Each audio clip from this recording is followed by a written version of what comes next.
चले। सत्याचरण का प्रभाव। बात उन दिनों की है जब एक दिन पाटलिपुत्र नगर में सम्राट अशोक गंगा नदी के किनारे टहल रहे थे। उनके साथ उनके मंत्रीगण, दरबारी व सैकड़ों लोग भी थे। नदी अपने पूरे चढ़ाव पर थी।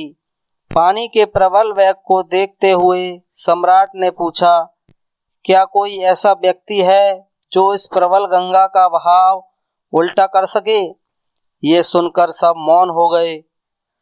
उस जन समूह से कुछ दूरी पर बिंदुमती नामक बूढ़ी वेश्या खड़ी थी।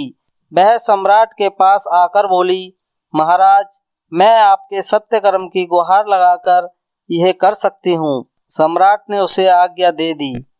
उस वेश्या की गुहार से प्रबल गंगा ऊपर की ओर उल्टी दिशा में गर्जन करते हुए बहने लगी। सम्राट अशोक भौंचक्के रह गए।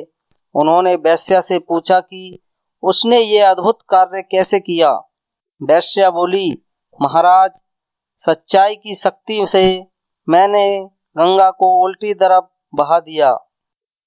अविश्वास के साथ राजा ने पूछा, तुम तो एक साधारण सी वेश्या हो, तुम तो स्वाभाविक पापी हो। बिंदुमती ने जवाब दिया, दुराचारी चरित्रहीन स्त्री होकर भी मेरे पास सत्य कर्म की शक्ति है। महाराज, जो भी मुझे रुपए देता, चाहे ब्राह्मण, क्षत्रिय, वैश्य या शूद्र रहा हो या किसी अन्य जाति का रहा हो, मैं उन सब के साथ एक जैसा व्यवहार करती थी। जो मुझे रुपए देते थे उन सब की एक समान सेवा करती थी। महाराज, यही सत्य कर्म है जिसके द्वारा मैंने प्रबल गंगा को उल्टी दिशा में बह दिया। कहानी का ये निष्कर्ष है, धर्म के प्रति सच्चाई मनुष्य को महान शक्ति प्रदान करती है।